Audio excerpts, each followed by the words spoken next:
Good evening and welcome everyone. My name is Rebecca Ritter and I am the Alumni Chair and a board member of Harvard Chabad. Before we begin, please sign into the chat box with your name and your graduation year. Thank you all so much for joining us for our first ever virtual reception for Harvard Chabad. While it's certainly not the same as our annual reception in New York each June, it is even more important in these times of isolation and uncertainty to gather together in support and celebration of our Harvard Chabad family. Tonight, we have the privilege of hearing from Harvard University President Larry Bacow, from Provost Garber, and of course from Rabbi Hirschy and Elkie Zarchi. We will also hear from alumni, board members, current students, and the graduates of 2020. But first, here's a brief video with highlights from this year's Shabbat 1000. 14 years ago, my peers and I organized Harvard's first ever Shabbat 1000 in Annenberg Dining Hall. It was not quite 1,000 people at the time. Shabbat 1000 at Harvard has since outgrown that space, and now Chabad runs a Shabbat dinner with over 1,000 participants in a tent in the Science Center Plaza. Our Harvard Chabad student presidents, Anne Rosenblatt and Sophia Schreiber, both class of 2020, have been involved in this amazing event since they were freshmen, and we will hear from them following the video. Please enjoy.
We celebrate what we have instead of striving for what we do not yet have.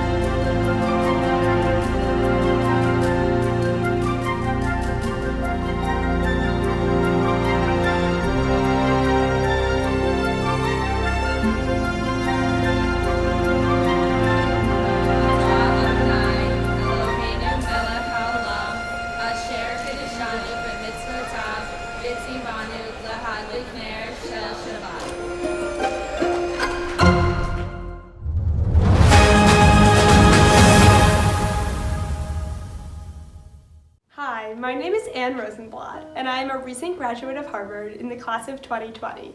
And over the past 3 years, I have served as one of the student leaders of Harvard Chabad. I want to welcome you all to the annual Harvard Chabad reception. Though we aren't able to meet for the usual sushi and cocktails, it is great to connect with the Chabad community virtually, and I am looking forward to when I am able to see you all again in person. Over the past 4 years, Chabad has served as a vital part of my college experience. I loved baking challah with Elkie, celebrating the Jewish holidays on Bank Street, and meeting new friends over Shabbat dinners and Chinese Food Tuesdays. One of my favorite memories was organizing and attending Shabbat 1000, a Friday night dinner for over 1,000 Harvard undergraduate and graduate students that takes place every fall. I am so grateful for these memories, and I am looking forward to stopping by the Chabad house the next time that I am back in Cambridge.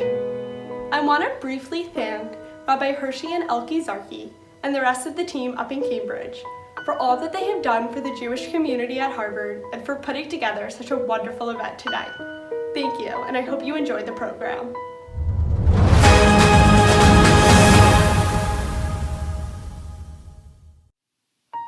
Hi, my name is Sophia Schreiber. I am another graduate of the Harvard class of 2020, and I am also honored to have served as one of the student leaders at Chabad. Chabad, for me, has always been a constant source of support in navigating my Jewish life at Harvard. It upholds vibrant traditions, encourages personal exploration, and brings people together.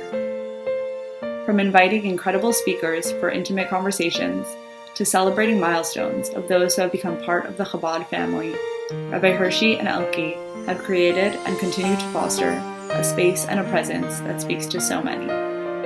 Thank you, Rabbi Hirschy, Elkie, and the entire Zarchi family. You have made it possible for me and countless others to ensure that taking advantage of all that Harvard has to offer includes nurturing and furthering our Jewish lives. And now, I would like to introduce President Larry Bacow. We are grateful for his participation and involvement in Harvard Chabad, and are privileged to hear from him as he addresses the Harvard Chabad community.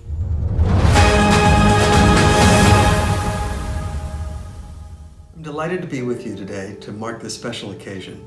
First, I want to say thanks to Elkie and Hirschy for opening up their home, for creating such a warm and welcoming community at Chabad for so many of us on campus. Adele and I have enjoyed the time that we've been able to spend with each of you at their home, praying with you, but also helping to create community with each and every one of you. Elkie and Hirschy, we cannot thank you enough for all you've done for all of us. But I also want to say a special thanks and good luck to each and every one of you for being part of this special community.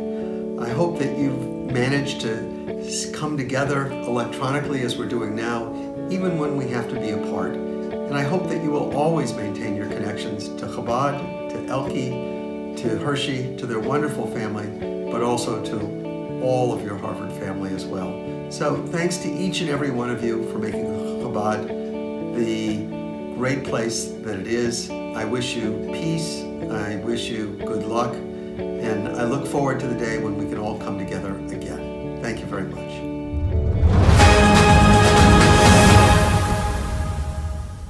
I just want to say that after 350 years of Harvard's existence or more, finally we're getting wisdom, understanding, and knowledge. We're getting Chachma, Bina, and Dat, and let me tell you, we've never needed it more.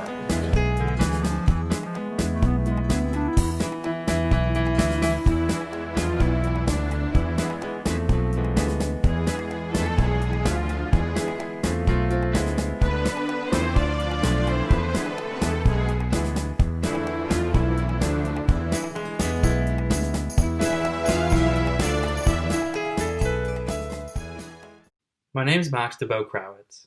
I'm a rising senior studying applied math, and I grew up in Toronto, Canada. I attended Chabad's Shabbat 1000 event, the beginning of my junior year, and struck up a conversation with Beryl, the teaching fellow. As I was leaving, he told me I'd benefit from learning from time to time, to which my only response at the time was, "What is it you think we do here?" To his credit, Beryl was persistent, and every Thursday lunch hour since, I've spent learning with him. Around 11:30, I put on something a touch more respectable and walk on the trials from my dorm in Kirkland to the Chabad house. After a few weeks, I started to notice that as I passed the last of the Leverett Towers, I would instinctively reach into my coat pocket, pull out a kippah, and place it on my head to walk the final blocks. I became self-conscious to the reason for this ritual. I wasn't trying to pull a fast one on Beryl the Zarchis, who know I don't walk around with a kippah, and I wasn't hiding my Judaism from the rest of campus. As all my friends know, it's something I'm quite proud of. In the months since my first learning, I've reflected on my Jewish identity and what it may mean for my place within the Harvard Chabad community. I've learned that, regardless of the way we have practiced our Judaism in the past, our neshama, the unifying factor, our divine consciousness, will always be there for us to tap into. What I've told myself and what I would tell students conscious about their different Jewish backgrounds is it does not matter. Chabad's arms are outstretched, waiting to welcome you in. My message to the Harvard Jewish community is come. Come meet someone you would never otherwise know. Learn something unfamiliar and outside your curriculum. Make new friends and create new rituals.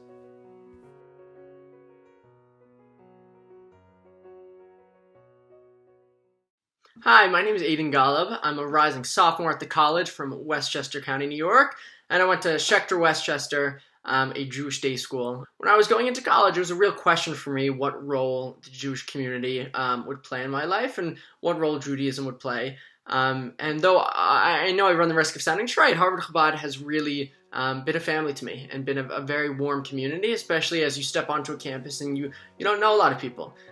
It's a place that's strengthened my Jewish identity, my Jewish knowledge. I've had the pleasure of participating, in weekly Chinese dinners and Friday night Shabbat dinners and different learnings during the week. And hi everyone, my name is Andrew Vici. I'm a rising senior in Quincy House, and I just wanted to take some time today to reflect on my experiences at Chabad throughout my first 3 years at Harvard. I'm from a proudly Jewish family, but one that's not so religious. So when I got to Harvard and I found out there was a place called Chabad, I didn't know what it was at the time. Chabad really gave me the opportunity to learn Jewish values in a way that I've kind of always wanted to. Look introspectively, learn about ourselves, but also interact with others and have really fun Shabbat dinners, Chinese on Tuesday nights. I think that at Harvard, people are constantly running from one place to the next and constantly busy and constantly thinking about what the next thing is and the next test and the next exam and the next meeting.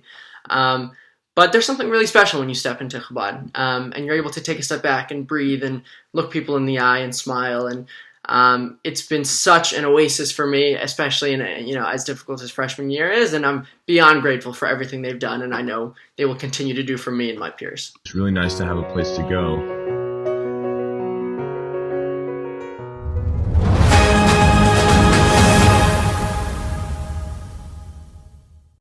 Finally, if I may, 23 years ago, almost to the day, we arrived on the Harvard campus.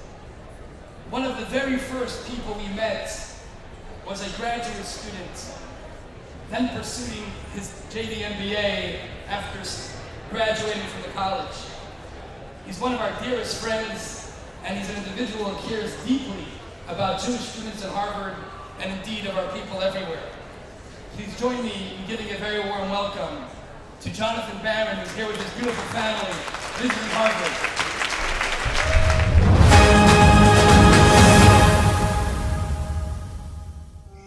Well, there's nothing quite like the challenge of being asked to say something worthy of the Zarchis and Chabad of Harvard in 90 seconds, but I'll give it a try. A few weeks ago, when I was talking to Rabbi Zarchi right before the holiday of Shavuot, he concluded that conversation with the traditional Hasidic blessing that I should accept the Torah with simcha and panemius. Roughly translated, simcha means joy, happiness.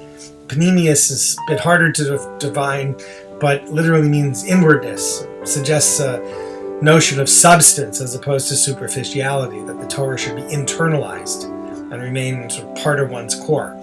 I think that these two concepts actually do a pretty decent job in getting at the enormous impact that Chabad of Harvard has had on me and so many others over the last 23 years. In many ways, I've grown up with the Zarchis, dining with them at their first Shabbos table on Goodman Road in their tiny apartment, and celebrating with them at Mendel's Bris at the Holiday Inn later the same year. At a place like Harvard, joy and happiness often give way to ambition and achievement. Contentment and happiness sometimes take a backseat to frenzied schedules and overcommitment and just plain exhaustion.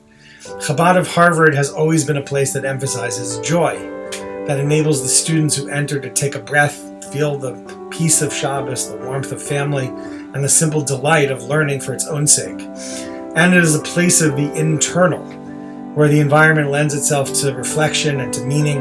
It's a place where lasting values are shaped and where priorities are reordered. Sometimes explicitly, but more often not. In other words, it's a home of simcha and pnimius. I've lived this as a student as well as an alum. I've felt it as a supporter of the institution and as a member of its board of advisors. And now, God willing, after my daughter spends the coming year studying in Israel, I will get to experience it as a parent beginning in the fall of 2021. Knowing that my daughter will always have a home at Chabad of Harvard, that she'll be able to find a place where joy and Jewish values are nurtured and celebrated, gives me a special kind of nachas and comfort. Let me just close by saying that when my wife and children and I visited the Zarchis on the weekend of Shabbat 1000 this past fall, we had the great privilege of sitting at the same table with several members of the Garber family at the gala dinner. I understood immediately why the whole Garber clan has become such dear friends and loyal allies of Harvard Chabad for many years. I now turn it over to Provost Alan Garber.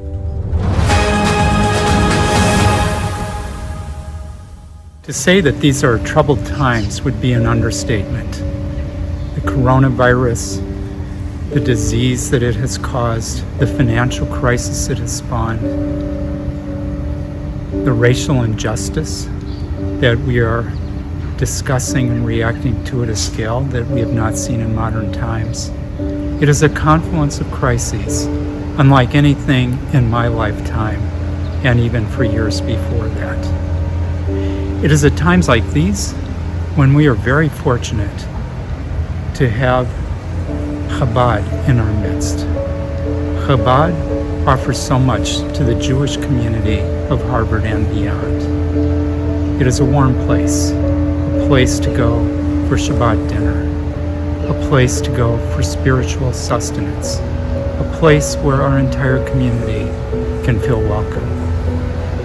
At a time when we are kept apart, we can look forward to a future when we will be together again, and we can look forward to it with the greatest optimism and joy when we think that Chabad will be there for all of us. Thank you, Elkie and Hirschy, for all you do to contribute to Harvard's Jewish community.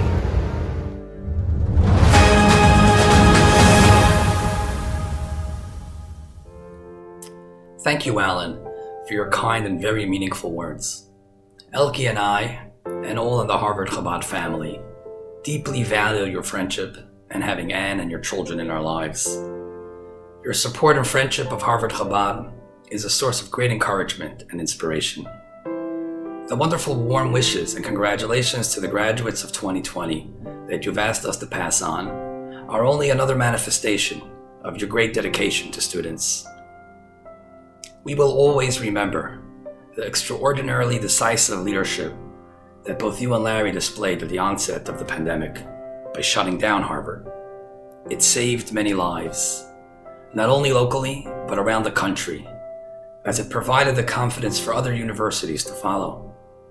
President Bacow and Provost Garber, we are fortunate to have you as our leaders at Harvard and honored to have you with us this evening.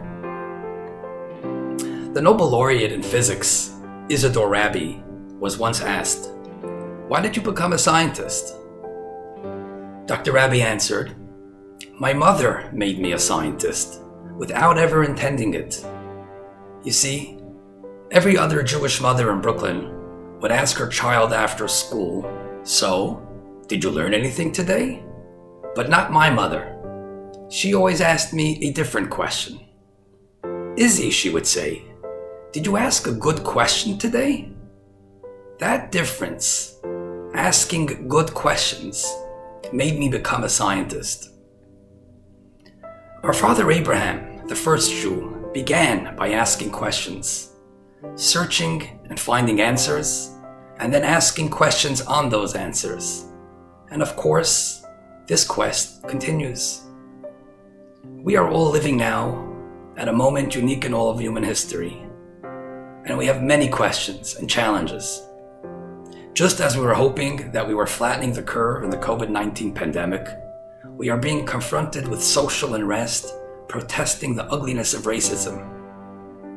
What the virus and the social unrest both have in common is that both have attacked the ability to breathe. Corona in its most devastating form, attacks the lungs. And so too, the cry of George Floyd, heard around the world, was that I cannot breathe. When our soul is threatened and our breath is being choked, how are we to respond? What does the Torah, which is the oxygen of the Jew, teach us? Of course, Black Lives Matter. And responding that all lives matter is to insult and demean those protesting the injustice of racism.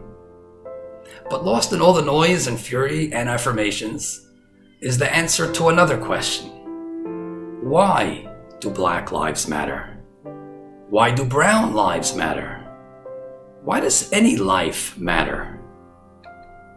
The answer, of course, is taught in the Mishnah in Ethics of Our Fathers. Chaviv Adam, Shenivra B'Tselem. Beloved and precious is man, for he was created in the divine image. That any person, no matter their race, color, or creed, is a life in God's image.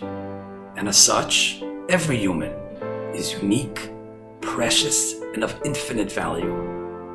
We believe in the sanctity, in the dignity, and inherent goodness and godliness of every single human being.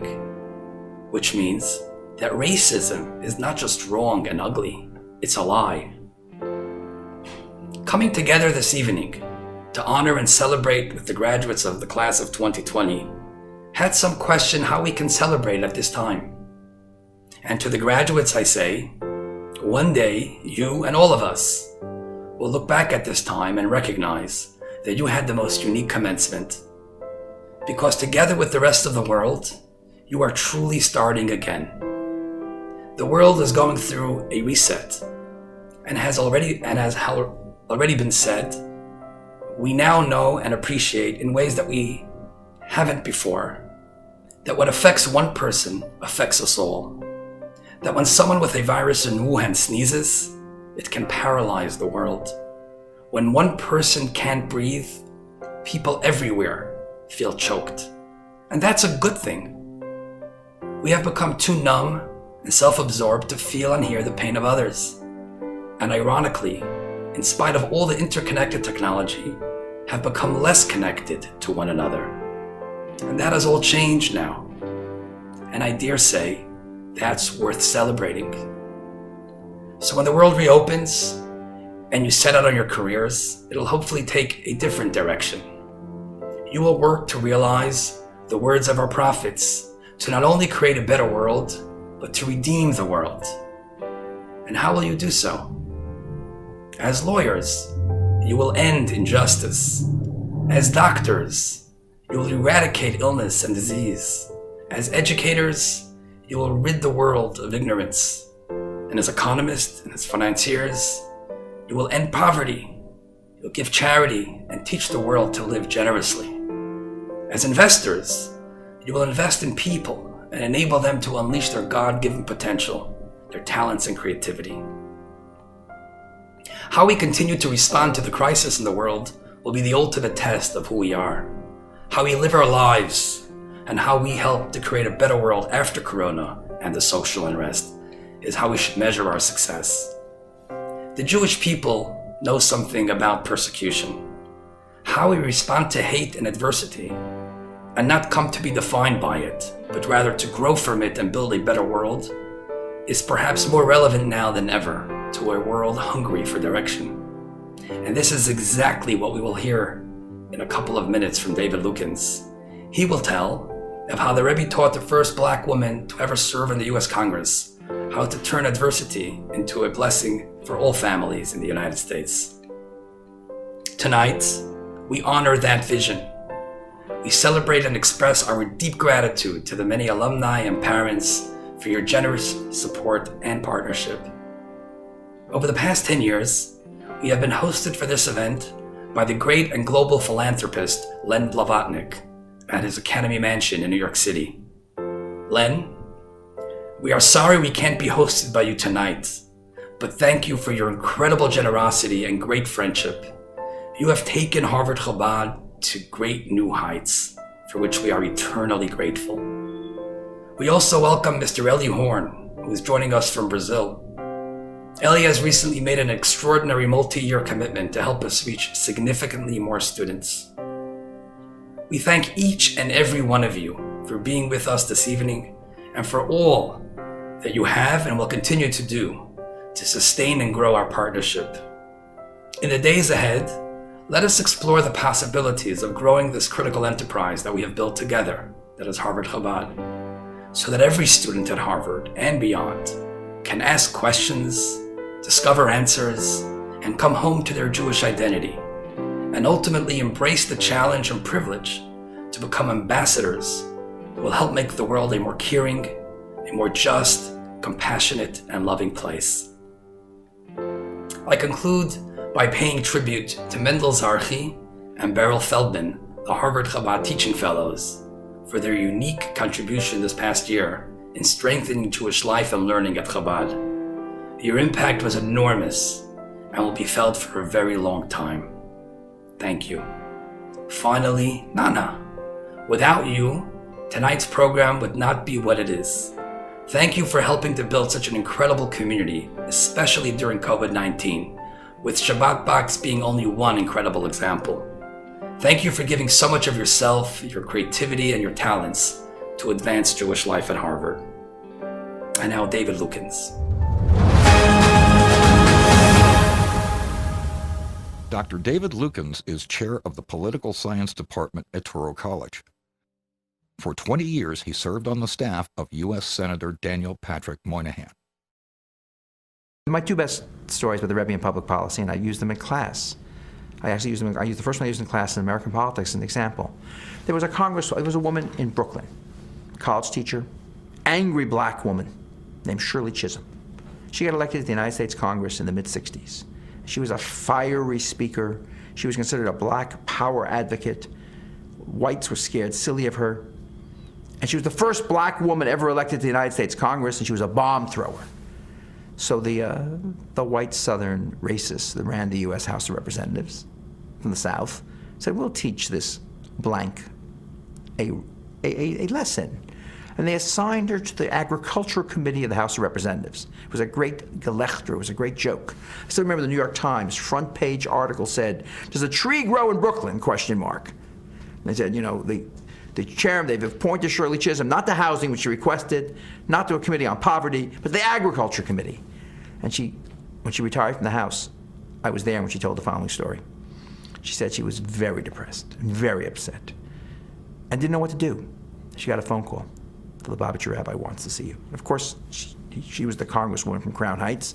She had helped win the election, the primary, with the strong support of Lubavitch. She had some very close relationship with people in the Crown Heights community, and she came to see the Rebbe. As he told the story, she had seen him once before when he had refused to endorse her. But then he said, everyone voted for me, so I guess he did something. She was very cute about that. She said, but then she came to see him the second time, and he sat down and he said, I know you're very upset. She says, I am upset. I'm insulted. What should I do? And he said, what a blessing God's given you. This country has so much surplus food, and there's so many hungry people, and you can use this gift that God's given you to feed hungry people. Find a creative way to do it. And she says the first day she came to Washington, she met a young congressman who's now a world-famous figure, Robert Dole from Kansas. And they started talking, and he said, our farmers have all this extra food. We don't know what to do with it.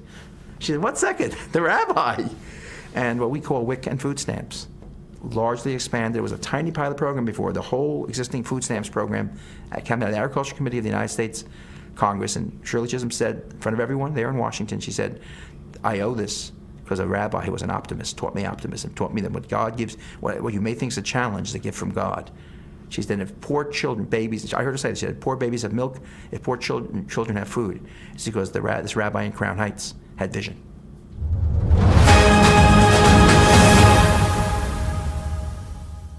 Thank you for tuning in and being with us tonight.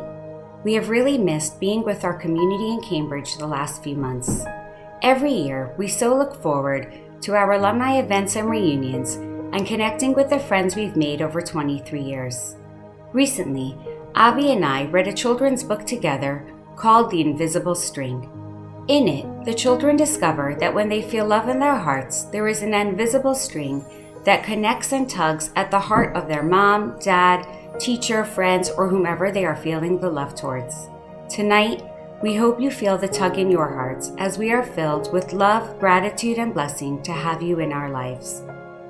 We know how disappointing it was for the class and graduates of 2020 to have missed out on the normal and magical graduation events the last few weeks. In Judaism, there is no Hebrew word for graduation. There is a concept of a siyum, a celebration on the completion of a unit of Torah study. A beautiful tradition at a siyum is to immediately learn and recite together the passage of the next unit and chapter.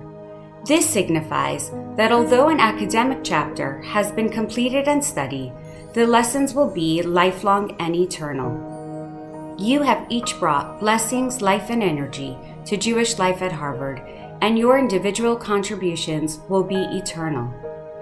Your Harvard experience, coupled with the coping mechanisms you've surely had to learn over the last few challenging months, will propel you forward to bring much light, life, and leadership to whatever community you join next. We are confident that the knowledge, scholarship, friendship, and community you have experienced at Harvard will help shape you as Jewish leaders who will bring the world so desperate for healing, wisdom, light, connection, and basic kindness. From the bottom of our hearts, we wish you a huge mazel tov, endless joy, and continued success, all enjoyed in perfect health and with unlimited blessings.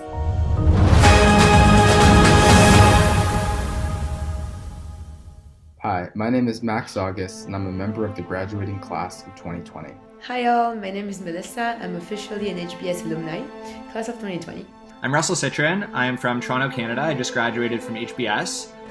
For me, Harvard Chabad means that in the chaos of freshman year, you know that every Friday night you have a warm bowl of delicious matzo ball soup awaiting you. As crazy as it sounds, Harvard Chabad was really the first Jewish community that I ever felt a part of. I grew up as a conservative Jew in New York, never attended Hebrew school, never went to Jewish summer camp, kept kosher, had Shabbat dinners with my family most weeks, and like most American Jews, had a very unique Jewish identity. But being at Chabad for nearly every single Shabbat on campus for 4 years had a huge impact on me. I began to feel like I was part of a larger Jewish people, and the conception of Am Yisrael really took root in me. Recently, unfortunately, my grandfather, Zichrono Livracha, passed away, and I couldn't go back home to be with my family because of COVID-19. And I emailed the Zarchi family, and almost immediately they responded, of course, with condolences, but also they supplied me with a prayer book so I could pray and honor my grandfather, which meant so much to me. And it's just amazing to know that they're always there for me and there for students here. That means the world to me. It enabled me to keep my Judaism on campus. It made it very easy for me. Without Rabbi Hirschy and Elkie, we would have never been able to do anything of what we had done. Chabad is the key to keeping the Jewish community gathered on campus. So. Harvard Chabad has been a great deal to me throughout my last 4 years at Harvard. It's a place that has an unparalleled community, offers an array of different programming, and most importantly, it's a place where everyone feels comfortable and included. I think my favorite Chabad memory was lighting the menorah on Widener Steps with President Bacow. It was amazing to bring Jewish traditions and culture and celebration into Harvard Yard. I want to thank Elkie and Hirschy for all they've done for me at Harvard. I know that this is definitely not goodbye. Chabad is a place my friends and I look forward to going to on Tuesday and Friday nights. It's the warmest and most welcoming place on campus. Thank you, Rabbi Hirschy and Elkie, for creating a space from which I have some of my fondest college memories. Being from Miami Beach and going to college, it was really scary not knowing anyone. And Chabad just made the experience so much easier. Rabbi, Elkie, and the entire family, they're just simply the best. And I feel so fortunate to have been part of such an organization in which they foster such a feeling of being welcomed by a community. It became a home away from home to me, from Friday Chinese dinners to even Shabbat dinners. I always felt not only welcomed, but loved. I will truly miss this community more than anyone can imagine, and I'm looking forward to the day where we can be reunited. Thank you to Rabbi Zarchi and Elkie for all that you have done. You have absolutely changed my Harvard experience for the better. I don't know who I would be today without Harvard Chabad. So please give them a round of applause.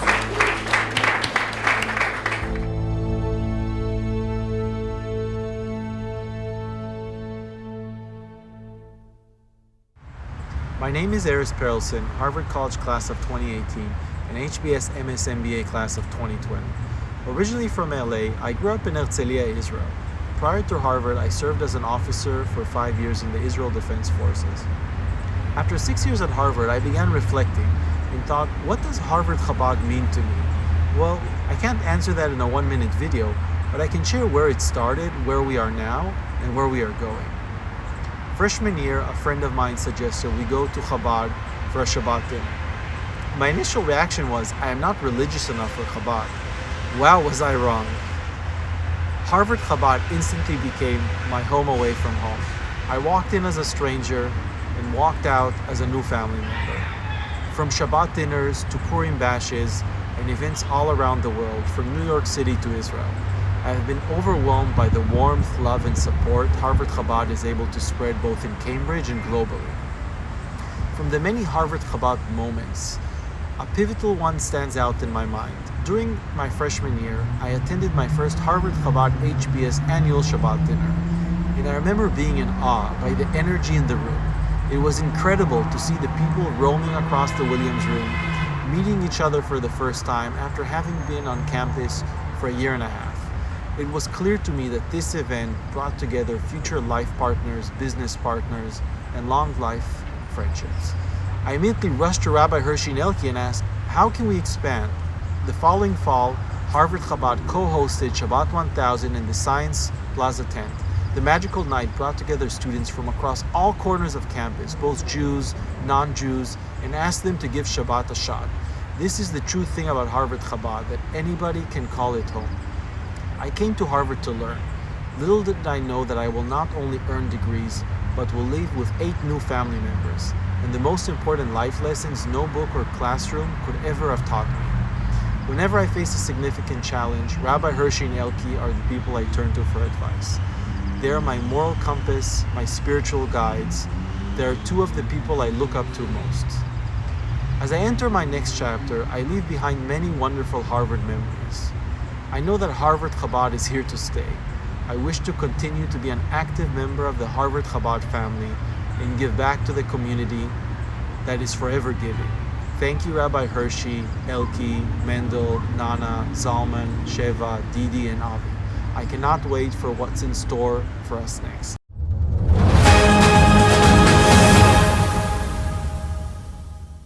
Thank you, Erez, for your incredibly inspiring words, and to all speakers this evening who shared with us the impact that Chabad of Harvard have had on your experience at Harvard. My name's David Mansell, and I'm an MBA grad from the class of 1998, and I was actually at campus the year that Hirschy and Elkie arrived. And I've been able to witness firsthand the impact that 2 people have had on Jewish life on Harvard's campus. Having been able to reach thousands of students, grads and undergrads on different campuses, it's really remarkable to see the impact that such a small number of people have had on so many people. I was able to start supporting Chabad of Harvard in the year that I graduated in 1998, with small dollars at first, and over time as we were able to increase our support for Chabad of Harvard. And now, as a member of the Board of Advisors, I'm able to invest time as well and get a far better appreciation of the scope of the work that Hirschy and Elkie and Chabad of Harvard and their entire team have here on campus. I would urge everybody this evening to join us and become a partner in and invest in our activities at Chabad of Harvard. There should be a link on the screen that enables you to make a donation, or feel free to reach out to Hirschy, to Elkie, to me, or anybody else involved in Chabad of Harvard, and we'd be happy to discuss this with you further. I'd like to take this opportunity to wish you all well and stay safe during these remarkable times, and thank you so much for joining us this evening.